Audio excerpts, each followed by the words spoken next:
അത് ഓസ്ട്രേലിയയിലെ പ്രധാന സിറ്റിയായ സിഡ്നിയിലാണ്. ഓസ്ട്രേലിയയിലെ ഏറ്റവും വലിയ സിറ്റി കൂടിയാണ് സിഡ്നി. ഏറ്റവും കൂടുതൽ പോപ്പുലേറ്റഡ് ആയിട്ടുള്ള പ്രദേശം കൂടിയാണിത്. ഇപ്പോൾ ധാരാളം പേര് ഓസ്ട്രേലിയ, UK, അമേരിക്ക തുടങ്ങിയ രാജ്യങ്ങളിലോട്ട് സെറ്റിൽ ചെയ്യുന്ന സമയമാണ്. ഈ രാജ്യങ്ങളൊക്കെ കമ്പയർ ചെയ്യുമ്പോൾ ഏത് രാജ്യമാണ് ഏറ്റവും സ്യൂട്ടബിൾ ആയിട്ടുള്ളത് സെറ്റിൽ ചെയ്യാൻ കഴിയുന്നത് നോക്കാം. ഓരോ രാജ്യത്തും സെറ്റിൽ ചെയ്യുക എന്നുള്ളത് ഓരോ വ്യക്തികളുടെയും ഇൻട്രസ്റ്റ് അനുസരിച്ച് വ്യത്യാസമായിരിക്കും. ചിലർക്ക് കൂടുതൽ സാലറിയാണ് വേണ്ടതെങ്കിൽ മറ്റു ചിലർക്ക് അവിടുത്തെ ജീവിത സാഹചര്യങ്ങളായിരിക്കും പ്രധാന ഡിഫറൻസുകൾ നോക്കാം. അതിനുശേഷം നിങ്ങൾക്ക് തീരുമാനിക്കാം എവിടെയാണ് ഏറ്റവും സ്യൂട്ടബിൾ ആയിട്ടുള്ളതെന്ന്. നിരവധി പേര് വ്യത്യസ്ത അഭിപ്രായങ്ങൾ പറയും. ഓസ്ട്രേലിയയിലുള്ളവരാണെങ്കിൽ ഓസ്ട്രേലിയ വളരെ മികച്ചതാണെന്ന് അവർ പറയും. UK-യിലുള്ളവരാണെങ്കിലും അങ്ങനെ തന്നെ.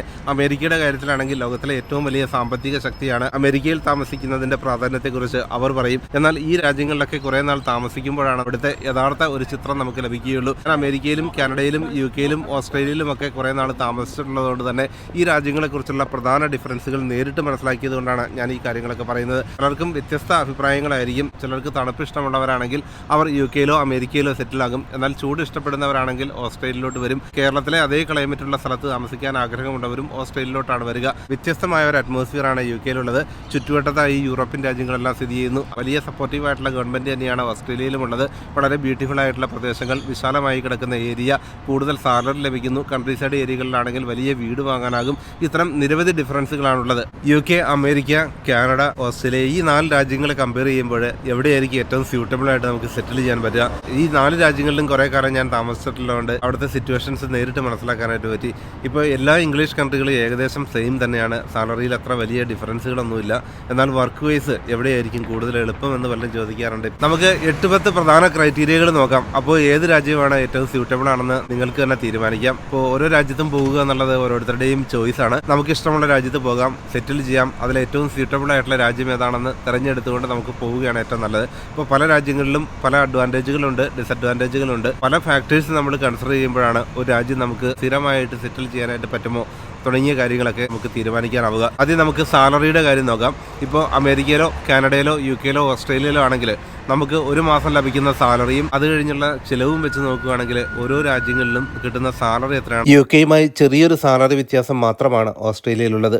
ഓസ്ട്രേലിയൻ ഡോളറിന്റെ മൂല്യം കുറവായതുകൊണ്ട് $6000 കിട്ടുന്ന ഒരു നഴ്സിനെ സംബന്ധിച്ചിടത്തോളം അവർക്ക് പൗണ്ടുമായി കൺവേർട്ട് ചെയ്യുമ്പോൾ 2853 പൗണ്ട് മാത്രമാണ് ലഭിക്കുക. ഇത് ഡോളറിൽ പറയുമ്പോൾ ഇരട്ടി എന്ന തോന്നലുണ്ടാക്കുന്നുവെന്ന് മാത്രം. ഇനി അമേരിക്കയുടെ കാര്യത്തിലാണെങ്കിൽ ശരാശരി ലഭിക്കുന്ന $60000 എന്നുള്ളത് UK പൗണ്ടുമായി താരതമ്യം ചെയ്യുമ്പോൾ 44,231 പൗണ്ടാണ് ആനുവൽ സാലറിയായി ലഭിക്കുക. അമേരിക്കയിലും ഓസ്ട്രേലിയയിലും ആണെങ്കിൽ കുറച്ച് സാലറി കൂടുതലുണ്ട്. എന്നാൽ ജീവിത ചെലവുകളുടെ അടിസ്ഥാനത്തിൽ നമ്മൾ കാൽക്കുലേറ്റ് ചെയ്യുകയാണെങ്കിൽ നമുക്ക് സേവ് ചെയ്യാൻ പറ്റുന്ന ക്യാഷ് ഈ 4 രാജ്യങ്ങളിലും ഏകദേശം സെയിം ആണ് എന്ന് കാണാനാകും. കൂടുതൽ സാലറി കിട്ടുന്നത് ഓരോ ഏരിയയും ഡിപ്പെൻഡ് ചെയ്തിരിക്കും.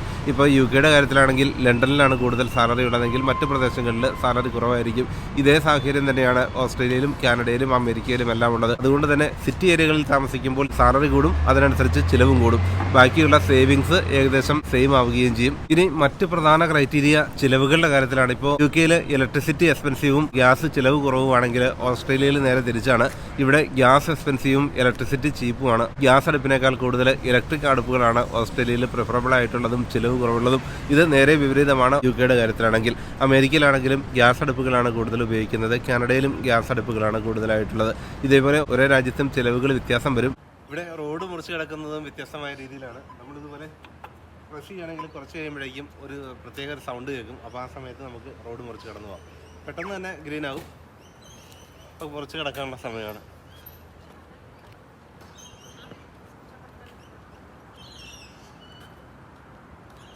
ഇപ്പോൾ കേരളത്തിലൊക്കെയാണ് ഈ റോഡ് മുറിച്ച് കിടക്കുക എന്നുള്ള വലിയ ബുദ്ധിമുട്ടായ കാര്യമാണ്. പലപ്പോഴും നമ്മൾ റിസ്ക് എടുത്ത് റോഡ് മുറിച്ച് കിടക്കണം. ഇപ്പോൾ ഈ വിദേശ രാജ്യങ്ങളിലെല്ലാം ഏത് റോഡ് ക്രോസ് ചെയ്യുമ്പോഴും ഇതേപോലെ സിഗ്നൽ ഉണ്ടാകും. അപ്പോൾ നമ്മൾ പ്രസ് ചെയ്ത് കഴിഞ്ഞാൽ അവിടെ റെഡ് സിഗ്നൽ വരും. ആ സമയത്ത് നമുക്ക് റോഡ് ക്രോസ് ചെയ്ത് പോകാം. ആ സമയത്ത് ഏതെങ്കിലും വണ്ടി റെഡ് സിഗ്നൽ ക്രോസ് ചെയ്ത് പോവുകയാണെങ്കിൽ അവർക്ക് കനത്ത ഫൈനും ഡ്രൈവിംഗ് പോയിന്റുകളും അവർക്കുണ്ടാകും.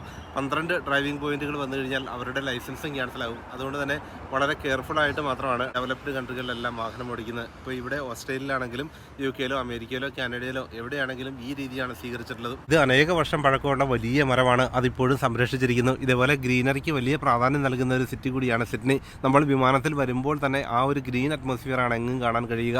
റോഡരികത്താണെങ്കിലും എല്ലാ സ്ഥലങ്ങളിലും നിറയെ മരങ്ങളും പച്ചപ്പും എല്ലാം മെയിൻറ്റെയിൻ ചെയ്തിരിക്കുന്നു. ഇവിടെ വന്നു കഴിഞ്ഞാൽ റോഡൊക്കെ നമ്മുടെ വീടിന്റെ ഉള്ളിൽ പോലെ അത്രയ്ക്ക് ക്ലീൻ ആണ്. നമുക്കിപ്പോൾ ജാക്കറ്റൊക്കെ വേണമെങ്കിലും നിരത്ത് വയ്ക്കാം, യാതൊരു ബുദ്ധിമുട്ടുമില്ല. എന്നാൽ അമേരിക്കയിലാണെങ്കിൽ നമുക്ക് നടന്നാൽ പോലും നമ്മുടെ ഷൂവിൽ ചെളി പറ്റുന്ന രീതിയിലാണ് അമേരിക്കയിലെ സിറ്റിയൊക്കെ. അമേരിക്ക പല രാജ്യങ്ങൾക്കും കോടിക്കണക്കിന് രൂപയൊക്കെ ഡെവലപ്മെൻറ്റിന് വേണ്ടി നൽകുന്നുണ്ടെങ്കിലും സ്വന്തം രാജ്യത്ത് പ്രത്യേകിച്ചും ഏറ്റവും പ്രധാന സിറ്റിയായ ന്യൂയോർക്കിൽ നമ്മൾ പോകുമ്പോൾ അവിടുത്തെ അവസ്ഥ എന്നുള്ളത് വളരെ പരിതാപകരമാണ്. റോഡിലെ മാർക്കിംഗ് പോലും മാഞ്ഞു പോയിരിക്കുന്നു. അത് ഡെവലപ്പ് ചെയ്യുന്നതിന് വേണ്ടി യാതൊരു സംവിധാനങ്ങളും ഏർപ്പെടുത്താത്ത രീതിയാണ് നമ്മൾ അമേരിക്കയിൽ ചെല്ലുമ്പോൾ കാണാൻ പറ്റുക. എന്നാൽ ഇപ്പോൾ ഓസ്ട്രേലിയ എങ്ങനെയാണ് ഓരോ സിറ്റിയും സംരക്ഷിച്ചിരിക്കുന്നതെന്ന് അറിയണമെങ്കിൽ തീർച്ചയായിട്ടും സിഡ്നിയിലോ മറ്റ് ഓസ്ട്രേലിയൻ സിറ്റികളിലോ വന്നാൽ മതി. ഇപ്പോൾ ഞാൻ താമസിച്ച 4 പ്രധാന സിറ്റികൾ വെച്ച് നോക്കുകയാണെങ്കിൽ ന്യൂയോർക്ക്, ടൊറന്റോ, ലണ്ടൻ, സിഡ്നി, ഈ 4 സിറ്റികളിലെ ഏറ്റവും ബ്യൂട്ടിഫുൾ ആയിട്ടുള്ളത്, ക്ലീൻ ആയിട്ടുള്ളത് സിഡ്നി തന്നെയാണ്. തിരക്കുള്ള സിറ്റി ആണെങ്കിലും അത് വെൽ മെയിൻറ്റൈൻഡ് ആയിട്ടാണ് സൂക്ഷിച്ചിരിക്കുന്നത്. ഇത് യൂക്കാലിപ്സ് ആണ്. ഓസ്ട്രേലിയയിൽ ഏറ്റവും കൂടുതൽ വളരുന്ന മരങ്ങളിലൊന്നുകൂടിയാണ് യൂക്കാലിപ്സ്. 800-ലധികം വെറൈറ്റി യൂക്കാലിപ്സ് ട്രീകളാണ് ബ്ലൂ മൗണ്ടനിലുള്ളത്. അതുകൊണ്ട് തന്നെ ഇതിൽ നിന്ന് വരുന്ന ആ ഒരു ഇവാപ്പറേഷനിൽ സൂര്യപ്രകാശം തട്ടുമ്പോഴാണ് അവിടെ നീല നിറത്തിൽ മല നമുക്ക് കാണാൻ പറ്റുക. 2 ലക്ഷം ഹെക്ടേഴ്സ് ഓഫ് ലാൻഡിലാണ് ഈ ഒരു യൂക്കാലിപ്സ് വളരുന്നത്. നല്ലൊരു സ്മെല്ലാണ് നമ്മൾ ഈ യൂക്കാലിപ്സ് മരങ്ങളുടെ അടുത്ത് വരുമ്പോഴുള്ളത്. മിക്ക സ്ഥലങ്ങളിലും തന്നെ നമുക്കിത് കാണാൻ പറ്റും. യൂക്കാലിപ്സ് ഓയിലിൻ്റെ നല്ലൊരു സ്മെല്ലാണ് നമ്മളിതിൻ്റെ ഇല പറിക്കുകയാണെങ്കിൽ നമുക്ക് കിട്ടുക. ആ ഒരു ഫീലാണ് നമ്മൾ ഈ ഗാർഡനിൽ വരുമ്പോഴും നമുക്ക് കിട്ടുക. ഇതുപോലെ യൂക്കാലിപ്സ് മരങ്ങൾ പല സ്ഥലങ്ങളിലും നമുക്ക് കാണാം. അതെല്ലാം ഗവൺമെൻറ് സംരക്ഷിച്ചിരിക്കുന്നു. ഇപ്പോൾ ഓസ്ട്രേലിയയുടെ കാര്യത്തിലാണെങ്കിൽ വെസ്റ്റേൺ ഓസ്ട്രേലിയയിലാണ് കൂടുതൽ ചിലവുള്ളത്. ഗ്യാസ്, ഇലക്ട്രിസിറ്റി ഏകദേശം $280 ഒരു മാസമാവുക. ഇപ്പോൾ ഞാനുള്ളത് സിഡ്നിയിലാണെങ്കിൽ ഏകദേശം $220 ഒരു മാസം ഗ്യാസ്, ഇലക്ട്രിസിറ്റിക്ക് ആവുക. ഇതൊരു ആവറേജ് ബില്ലാണ്. എന്നാൽ പലർക്കും അതിൻ്റെ ഉപയോഗം അനുസരിച്ച് കൂടിയും കുറഞ്ഞും ഇരിക്കും. ഇപ്പോൾ ശരാശരി നമ്മൾ കൂടുതൽ ഗ്യാസ്, ഇലക്ട്രിസിറ്റിയൊക്കെ ഉപയോഗിക്കുകയാണെങ്കിൽ, വലിയ വീടാണെങ്കിൽ അതിനനുസരിച്ച് ബില്ലിലും വ്യത്യാസമുണ്ടാകും. എന്നാൽ ഒരു ശരാശരി എക്സ്പെൻസ് ആണിത്. ഒരു വശത്ത് വലിയ സിറ്റി, അതിനോട് ചേർന്ന് തന്നെ നിറയെ മരങ്ങളുള്ള ഗാർഡനും പാർക്കും. ഇതാണ് ബൊട്ടാണിക്കൽ ഗാർഡൻ, സിഡ്നിയിലെ ബൊട്ടാണിക്കൽ ഗാർഡൻ. സിറ്റിയും പ്രകൃതിയും ചേർന്ന് നിൽക്കുന്ന ആ ഒരു ബ്യൂട്ടിഫുൾ ആയിട്ടുള്ള അറ്റ്മോസ്ഫിയറാണ് ഈ ഒരു ബൊട്ടാണിക്കൽ ഗാർഡനിൽ വരികയാണെങ്കിൽ നമുക്ക് കാണാൻ പറ്റുക.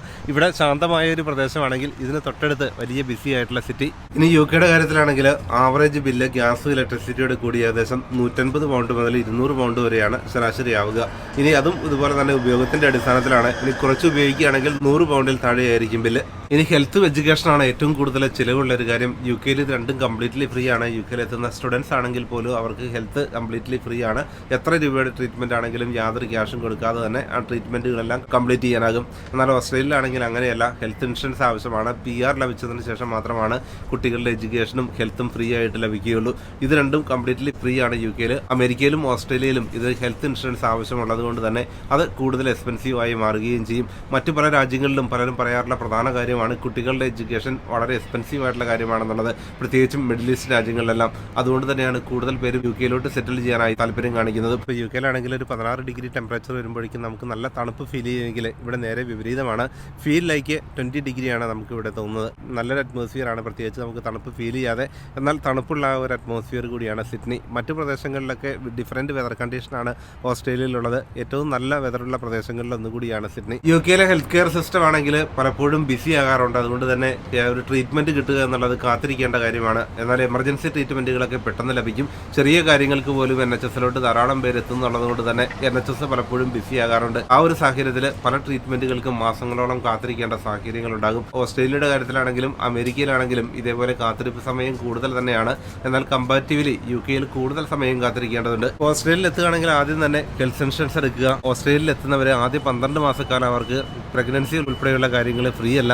അതിന് വലിയൊരു എമൗണ്ട് ചിലവാക്കേണ്ടി വരും. $15,000 $20,000 അതിനായി ചിലവാക്കേണ്ടി വരും. എന്നാൽ യുകെയിലാണെങ്കിൽ വന്ന ആ ദിവസം മുതലുള്ള ട്രീറ്റ്മെന്റുകളെല്ലാം അവർക്ക് സൗജന്യമായി ലഭിക്കും.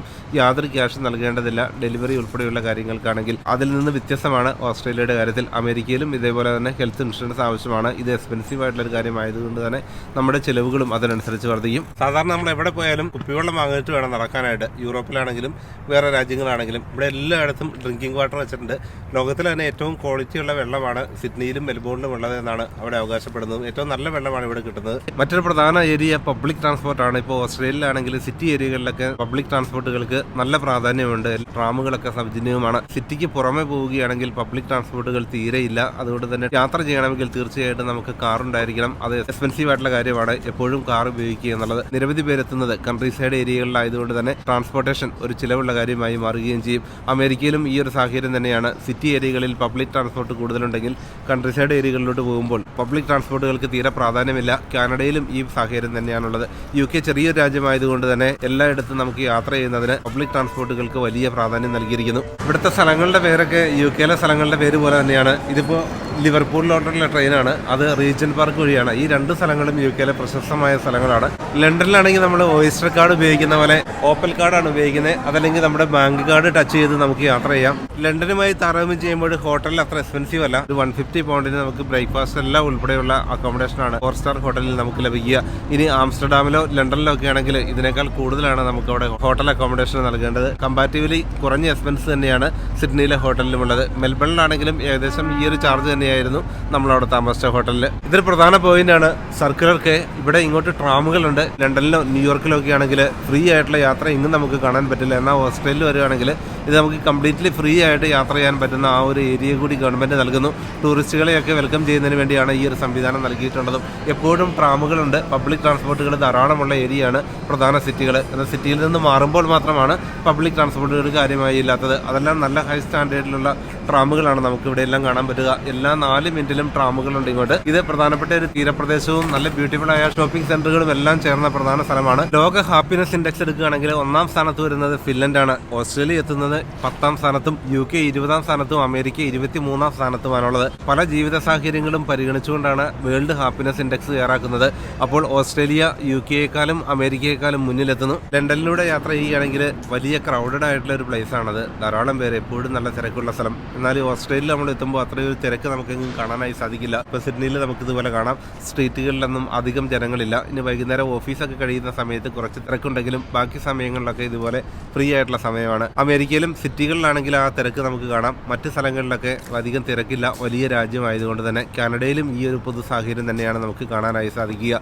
കൂടുതൽ തിരക്കുള്ള സ്ഥലമാണ് ലണ്ടനെങ്കിൽ മറ്റ് സ്ഥലങ്ങളൊക്കെ അധികം തിരക്കില്ല. പിന്നെ സിറ്റികളാണെങ്കിൽ നമുക്ക് നല്ല ക്ലീൻ ആയിട്ട് കാണാൻ പറ്റും. ഓസ്ട്രേലിയയിൽ വരികയാണെങ്കിൽ സിറ്റിയെല്ലാം വെൽ മെയിൻറ്റൈൻഡ് ആയിട്ടാണ് അവർ സൂക്ഷിച്ചിരിക്കുന്നത്. സിഡ്നിയിൽ ഇത്ര തിരക്കുള്ളൊരു സിറ്റി ആണെങ്കിലും അതിനനുസരിച്ച് എല്ലാവർക്കും ഫെസിലിറ്റി ഒരുക്കിയിട്ടുണ്ട്. ഇപ്പോൾ ഈ തിരക്കുള്ള സ്ഥലങ്ങളിലെല്ലാം എയർപോർട്ടിലൊക്കെ വരുന്ന പോലെ തന്നെ ഹൈ സ്റ്റാൻഡേർഡ് ടോയ്ലറ്റുകളൊക്കെ എല്ലാ സ്ഥലങ്ങളിലും പ്രൊവൈഡ് ചെയ്യുന്നു ഫ്രീ ആയിട്ട് തന്നെ. ഇപ്പോൾ യൂറോപ്പിലെ പല രാജ്യങ്ങളിലും ആണെങ്കിൽ പലപ്പോഴും പെയ്ഡ് ക്യാഷ് കൊടുത്താൽ മാത്രമാണ് ടോയ്ലറ്റൊക്കെ ഉപയോഗിക്കാൻ പറ്റുള്ളെങ്കിൽ ഇവിടെ എല്ലായിടത്തും ഫ്രീ ആയിട്ടാണ് ഫെസിലിറ്റികളെല്ലാം നൽകുന്നത്.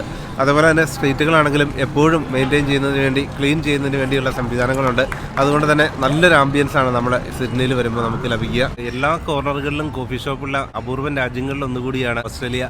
എല്ലാവരും കോഫി ഇഷ്ടപ്പെടുന്നവരായതുകൊണ്ട് തന്നെ എല്ലായിടത്തും നമുക്ക് കോഫി, പല കമ്പനികളുടെ കോഫി ലഭ്യമാണ്. ലാർജ് കോഫിക്ക് ആവറേജ് പ്രൈസ് $6.5 UK പൗണ്ടിലാണെങ്കിൽ ഏകദേശം 3.25 പൗണ്ട്. അപ്പോൾ അധികം എക്സ്പെൻസീവ് അല്ല, കമ്പാരിറ്റീവ്ലി ചീപ്പ് തന്നെയാണ് കോഫി. എല്ലാവരും തന്നെ വാങ്ങുന്നതായതുകൊണ്ട് പൊതുവെ കോഫിക്ക് വിലക്കുറവുമാണ്. പൊതുവെ നോക്കുകയാണെങ്കിൽ സിഡ്നി എനിക്ക് നന്നായി ഇഷ്ടമായി. മറ്റ് പല രാജ്യങ്ങളുമായി കമ്പയർ ചെയ്യുമ്പോൾ ഓരോ മാസവും നമ്മൾ ഓരോ രാജ്യങ്ങൾ വിസിറ്റ് ചെയ്യാറുണ്ട്. സിഡ്നിയിലും മെൽബണിലും താമസിച്ചപ്പോൾ സിഡ്നിയാണ് ഏറ്റവും കൂടുതൽ ഇഷ്ടമായത്. അത്രയ്ക്ക് നല്ലൊരു ടൂറിസ്റ്റ് ഫ്രണ്ട്ലി ആയിട്ടുള്ള ഒരു സ്ഥലമാണ്. എല്ലാ സൗകര്യങ്ങളും തൊട്ടടുത്ത്. അതേപോലെ തന്നെ വളരെ വെൽക്കമിംഗ് ആയിട്ടുള്ള ജനങ്ങൾ, വളരെ ഫ്രണ്ട്ലി ആയിട്ടുള്ള, ഹെൽപ്ഫുൾ ആയിട്ടുള്ള, സപ്പോർട്ടീവ് ആയിട്ടുള്ളവരാണ് എല്ലായിടത്തും ഉള്ളത്. ഓസ്ട്രേലിയയിലെ കൂടുതൽ ഇൻഫർമേഷൻ ഉൾപ്പെടുത്തിയ മറ്റൊരു വീഡിയോയുമായി വീണ്ടും കാണാം.